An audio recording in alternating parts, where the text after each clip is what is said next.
पकड़ी दयाल में जदयू एमएलसी खालिद अनवर का हुआ भव्य स्वागत। जी हाँ साहब, मैं बात कर रही हूँ जदयू एमएलसी खालिद अनवर का, जो पकड़ी दयाल क्षेत्र संख्या 39 के जिला पार्षद संतोष कुमार सिंह ने अपने निवास पर उनका भव्य स्वागत किया और पत्रकारों से बात करते हुए क्या कुछ कहा है, देखिए इस पूरी रिपोर्ट में। चुनाव आना है और हमारी पार्टी लड़ेगी चुनाव, लेकिन जनता दल यूनाइटेड कभी चुनाव के मूड में नहीं रहती। हम लोग सेवा के मूड में रहते हैं और लोगों का काम करना, लोगों की सेवा करना, लोगों की समस्याएं सुनना, उनका समाधान करना, यही हम लोगों का काम है।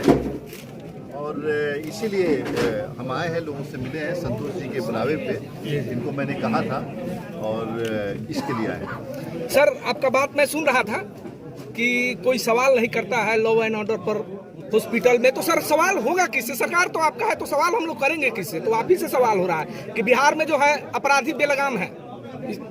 इस पर क्या कहना चाह रहे हैं सर? नहीं, देखिए, आप पूरे हिंदुस्तान का जो क्राइम रिपोर्ट आता है उसको देखिए, आपको अंदाज़ा होगा कि मध्य प्रदेश में क्राइम ज़्यादा है, आपको अंदाज़ा होगा कि आसाम में क्राइम ज़्यादा है, और बिहार का क्राइम रेट 2005 से पहले का देखिए और आज का देखिए, देश में सबसे नीचे स्तर पे आ गया क्राइम रेट बिहार में। जहां इंसान होगा क्राइम होता है, और हम लोग जीरो टॉलरेंस रखे हैं। कोई भी क्रिमिनल हो, चाहे कितना बड़ा क्यों ना हो, हम लोग उसको छोड़ते नहीं है। हमारी सरकार नहीं छोड़ती है, हमारी पुलिस नहीं छोड़ती है, और हम लोग कोशिश कर रहे हैं कि समाज में रहने वाले सभी वर्ग को सुरक्षा मिले, व्यापारी हो, चाहे किसान हो, चाहे नौजवान हो, सबको सुरक्षा मिले, और देने की कोशिश कर रहे हैं। सर, लगातार एक खबर चल रही है कि जदयू के अध्यक्ष लालन सिंह इस्तीफा देने जा रहे हैं सर, इस पर क्या कहना चाहिए? नहीं, ये तो इंटरनल मामला है, इस्तीफा देंगे नहीं देंगे ये तो उनको तय करना है। ललन सिंह जी हमारे राष्ट्रीय अध्यक्ष हैं, जनता दल यूनाइटेड के वरिष्ठ नेता हैं और अच्छा काम कर रहे हैं। हम लोग चाहेंगे कि वो रहें, और बाकी ये सीनियर लीडरशिप को तय करना है कौन रहेगा कौन नहीं रहेगा। सर, एक सवाल और है यहाँ, जो अभी लोग भारत माला के बारे में उठा रहा था, आपके बगल में सर पताही प्रखंड से शुरू होता है, जो आपको आजकल चर्चा में है, ललुआ से एक रोड बन रही है, नहर उगाही हो रही है सर, हजारों एकड़ जमीन और हजारों घर उस नहर के उगाही में समाप्त होने की स्थिति में है सर। वह रोड ललुआ तक बन चुका है, आगे उसको ब्रेक कर दिया गया है सर। वहां पर कोई जनप्रतिनिधि, हम लोग जब गए सड़क पर, तो लोगों का ये आरोप है कि कोई जनप्रतिनिधि आज तक आवाज तक नहीं उठाया सर। नहीं, देखिए, वो एक नदी को दूसरे नदी से जोड़ने की जो परियोजना है और सेंट्रल गवर्नमेंट ने जो शुरू किया है, वो पुराना जो बागमती नदी की धारा है, उसी धारा को खोदने की कोशिश हो रही है, नया बनाने की कोशिश हो रही है। अब उस धारा के ऊपर किसी ने मकान बना लिया, कुछ बना लिया, पुराने दिनों से बनाया है, तो हम लोगों का काम है उस समस्या का समाधान करना।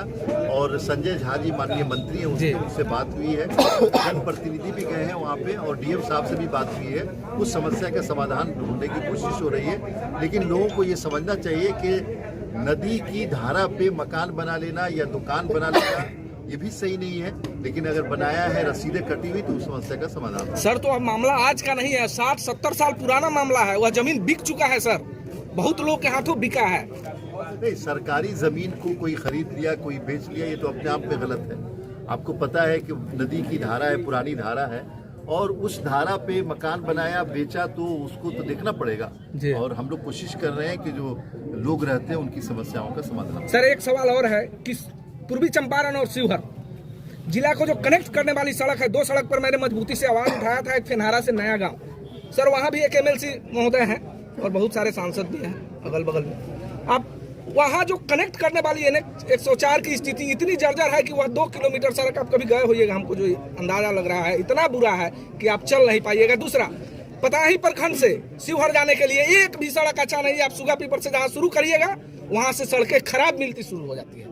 देखिए, NHI की जो बात है, कल ही आदेश दिया गया है सरकार की तरफ से कि जो NHI का जो हिस्सा बचा हुआ है उसको पूरा किया जाए। अब 200 मीटर कर 200 मीटर नहीं है, 20 मीटर के करीब है, और उसको पूरा कर लिया जाएगा 15 दिन के अंदर। सूगा पीपर वाला जो रोड आप बता रहे हैं, उस रोड को RWD को बताया गया है, उसमें कुछ जमीन थी ऐसी जो निजी लोगों की जमीन है, सरकार ने पैसा दिया है कि वो जमीन खरीद लीजिए और उस रोड को मुकम्मल कर दिए, तो वो रोड भी मुकम्मल हो जाएगा।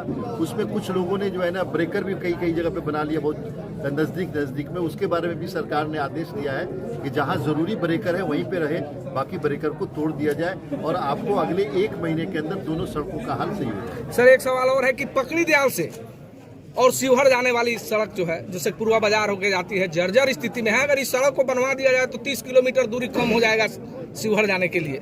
इस पर सर काम किया जाए। नीतीश कुमार जी की ये प्राथमिकता रही है कि सड़कों का जाल बिछाया जाए।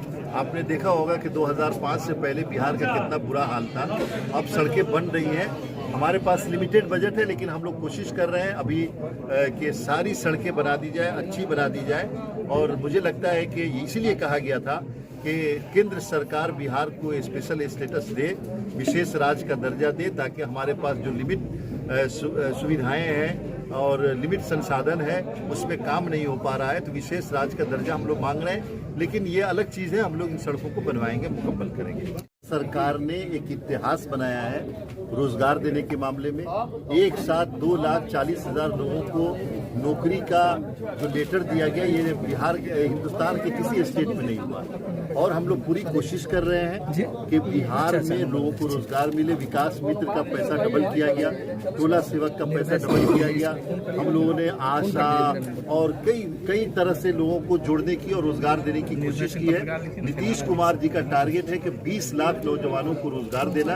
हो क्या रहा है कि बिहार का जो हक है, जो स्पेशल स्टेट का दर्जा मिलना चाहिए था, स्पेशल स्टेटस मिलना चाहिए था, वो केंद्र सरकार नहीं दे रही है। भारतीय जनता पार्टी के नेताओं ने वादा किया, लेकिन वादे से मुकर गए। इस बार 2024 के इलेक्शन में बिहार के लोग इसी विशेष राज्य के दर्जा के लिए और बिहार को आगे बढ़ाने के लिए, बिहार के नौजवानों को, महिलाओं को, किसानों को और उद्यमियों को आगे बढ़ाने के लिए वोट देंगे और हम लोग अपना हक लेकर रहेंगे। जो है अभी नहीं हूँ। अच्छा, हम राजद में पहले थे, लेकिन मैं अभी किसी पार्टी का भी सदस्य नहीं हूँ। सर से मेरा व्यक्तिगत लगाव है और बहुत अच्छा है।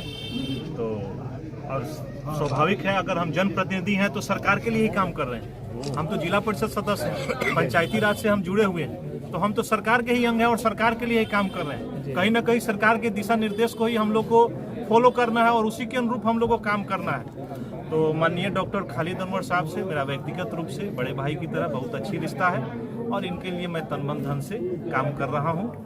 और ये जहाँ कहेंगे वहाँ जो है मैं व्यक्तिगत तौर पर और पूरे अपने समाज से जो है आग्रह करते हैं, जो भी लोग यहाँ आए हुए थे वो सभी लोग सहयोग में जो है हमारे बड़े भाई की तरह। चलिए, मीडिया से बात करने के लिए बहुत